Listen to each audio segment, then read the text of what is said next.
गांव के उस छोटे से कस्बे में सूरज ढल चुका था। सड़क के किनारे बैठा रामखेलावन अपनी पुरानी रिक्शा की चेन ठीक कर रहा था। दिन भर मेहनत के बाद उसने मुश्किल से 200 रुपये कमाए थे, जिनसे आज घर में खाना बन पाता, पर किस्मत को शायद कुछ और ही मंजूर था। अचानक सड़क पर एक सफेद एसयूवी रुकी। उसमें से उतरे थाना प्रभारी विक्रम सिंह अपने पूरे रॉब और यूनिफॉर्म में। उनके साथ कुछ पुलिसकर्मी भी थे। विक्रम सिंह का चेहरा घमंड से भरा था। ए रिक्शे वाले, हट इसे यहाँ से, ये सड़क तुम्हारे बाप की नहीं है, विक्रम गरजे। रामखेलावन ने विनम्रता से कहा, साहब बस 2 मिनट दीजिए, चेन फंस गई है, ठीक कर लेता हूँ। लेकिन बात पूरी होने से पहले ही विक्रम ने एक जोरदार थप्पड़ जड़ दिया। रामखेलावन वहीं गिर पड़ा। लोग देखने लगे, पर कोई कुछ बोलने की हिम्मत नहीं जुटा पाया। सर, गलती से हाथ लग गया, एक सिपाही बुदबुदाया। विक्रम ने उसे डांट दिया, तुम चुप रहो, इन जैसे गरीबों को काबू में रखना पड़ता है। रामखेलावन का चेहरा लाल पड़ गया था, पर आंखों में आंसू नहीं थे, बस अपमान की आग जल रही थी। उसने कुछ नहीं कहा, बस धीरे से बोला, साहब भगवान देख रहा है। विक्रम हंस पड़ा। भगवान? यहाँ कानून मैं हूँ। वो गाड़ी में बैठा और चला गया। लेकिन उस दिन के बाद शहर की हवा जैसे बदलने लगी। दूसरे ही दिन उसी इलाके में नव नियुक्त डीएम मैडम नंदिनी शर्मा का निरीक्षण दौरा था। सादे कपड़ों में थीं, ताकि लोग खुलकर अपनी बात कह सकें। जैसे ही उन्होंने बाजार का चक्कर लगाया, उन्होंने देखा एक बूढ़ा रिक्शे वाला सड़क के किनारे बैठा था, चेहरा सूजा हुआ। बाबा क्या हुआ? नंदिनी ने पूछा। रामखेलावन ने पहले कुछ नहीं कहा, लेकिन जब नंदिनी ने बार बार पूछा तो आंसू बह निकले। उसने बताया, साहब थाना प्रभारी विक्रम सिंह ने मारा था, बिना वजह। नंदिनी का चेहरा गंभीर हो गया। उन्होंने चुपचाप पूरी बात सुनी और अपने असिस्टेंट से कहा, थाने चलो। थोड़ी देर में वही एसयूवी फिर थाने के बाहर रुकी, लेकिन इस बार उसमें से उतरने वाली कोई आम औरत नहीं थी। वो थी जिलाधिकारी डीएम नंदिनी शर्मा। थाने में अफरा तफरी मच गई।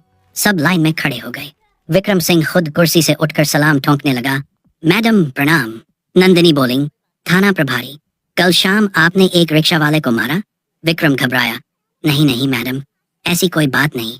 नंदिनी ने टेबल पर फाइल रखी सीसीटीवी फुटेज की कॉपी। तो फिर ये क्या है? विक्रम के चेहरे का रंग उड़ गया।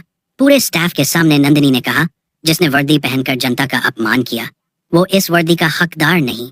थाने में सन्नाटा छा गया। नंदिनी ने वहीं आदेश दिया, थाना प्रभारी विक्रम सिंह को तत्काल निलंबित किया जाता है। विभागीय जांच शुरू की जाए। विक्रम के पैर कांपने लगे। जिस अहंकार से उसने गरीब को थप्पड़ मारा था, वही आज उसके गले की फांस बन गया।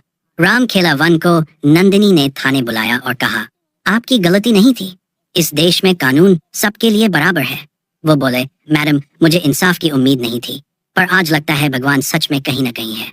नंदिनी मुस्कुराई, हाँ बाबा, भगवान तभी आता है जब कोई इंसाफ करने की हिम्मत करता है। ये खबर अगले ही दिन अखबारों की सुर्खी बन गई। गरीब रिक्शा वाले को थप्पड़ मारने वाला थाना प्रभारी निलंबित डीएम ने लिया एक्शन। शहर के लोग नंदिनी को लेडी सिंघम कहने लगे। उनकी ईमानदारी और सख्ती से पूरे विभाग में हलचल मच गई। कुछ दिनों बाद नंदिनी ने पूरे पुलिस विभाग की मीटिंग बुलाई। उन्होंने कहा, हमारा काम जनता की सेवा करना है, उन्हें डराना नहीं। याद रखिए, एक गरीब आदमी की दुआ कई पदों से भारी होती है। मीटिंग के बाद बहुत से पुलिसकर्मियों ने जाकर रामखेलावन से माफी मांगी।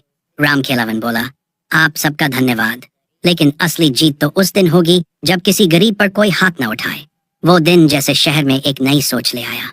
लोग अब पुलिस से डरने के बजाय सम्मान करने लगे, क्योंकि अब उन्हें पता था कि ऊपर एक ईमानदार अफसर है। कुछ महीनों बाद विक्रम सिंह की जांच पूरी हुई। उसने अपने बयान में लिखा, मुझे समझ आ गया कि वर्दी रौब दिखाने के लिए नहीं, जिम्मेदारी निभाने के लिए होती है। नंदिनी ने उस पर आखिरी टिप्पणी लिखी, सीख मिलना भी इंसाफ का हिस्सा है। रामखेलावन अब रोज उसी सड़क पर चलता था, पर अब लोग उसे सलाम करते थे। कई बार बच्चे पास आकर पूछते, बाबा वो डीएम मैडम फिर आई थी? वो मुस्कुरा देता, हाँ बेटा वो आई थी, लेकिन इस बार वो मेरे सपने में आई और बोली कि अब किसी पर अन्याय मत होने देना। उस दिन की वह थप्पड़ कहानी नहीं रही, बल्कि एक संदेश बन गई।